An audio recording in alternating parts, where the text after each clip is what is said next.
And for more on China's growing movie industry, I'm joined by Marc Ganis. He's the co-founder and president of JiaFlix. Marc, thanks for joining us. Good to have you on the show. Thank you, Michelle. Good to be here.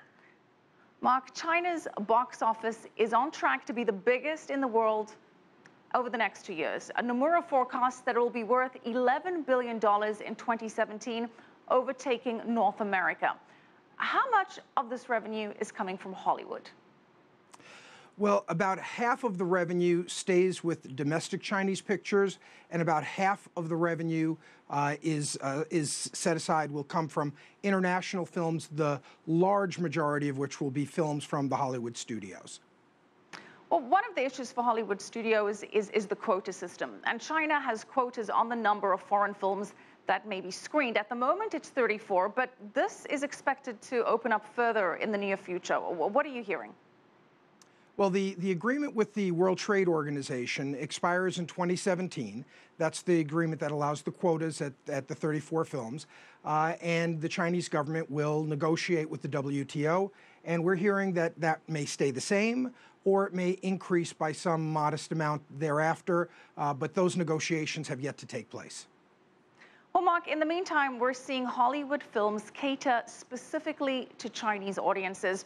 For example, there was a version of Iron Man 3 made specifically for Chinese audiences. It was a different version that was screened internationally. It wasn't that well received, however. But what type of changes are made to appeal to the Chinese audience? And do you see that trend continuing?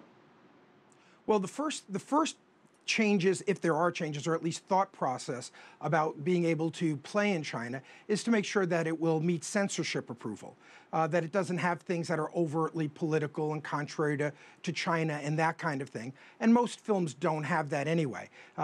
So it's not a big deal, but that's certainly a threshold issue. Then to make it of interest to the Chinese audiences, typically the Chinese audiences like to have big action pictures, the superhero movies, and movies with a lot of computer-generated imagery and action have historically played very well.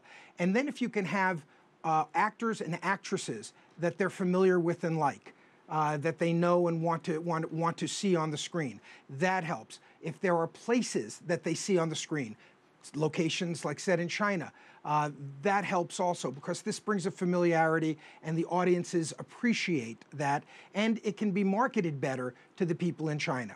A third is to have stars that are well known in China. We have a lot of great stars in North America that can sell a picture, but there are many fewer stars that can sell a picture in China. The Tom Cruises, the Arnold Schwarzeneggers. Terminator in the piece we just heard didn't do very well here in the United States, but did great in China because Arnold Schwarzenegger is still a popular name there and a popular actor. So when you combine those elements together with organic Chinese components to it, that's when you really hit the proverbial home run to be able to play well in China.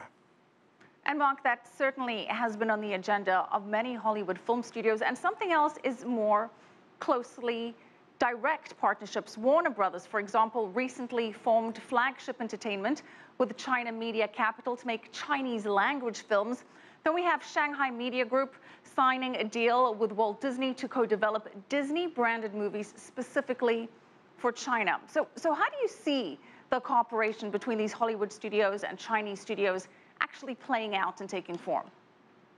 Well, I think those two deals are exceptionally intelligent deals, because what is happening here is that Chinese stories in Chinese for the Chinese market that are not subject to quotas or things of that nature are going to then benefit from the experience, the technology, the expertise of the Hollywood studios.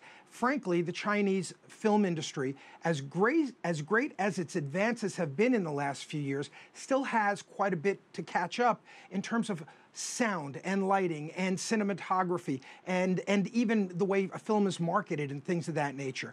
And so they can learn a lot from the Hollywood studios. This is a great way for the Chinese industry to learn firsthand from the Hollywood studios and get better Chinese product to the Chinese audiences. Well, Marc, to your point, the Chinese domestic industry is definitely expanding and improving. Monster Hunt was one of the biggest hits in China this summer, a Chinese-made film. How likely is it that we're going to see Chinese films gain popularity with U.S. audiences or even get screened here in the U.S. and abroad?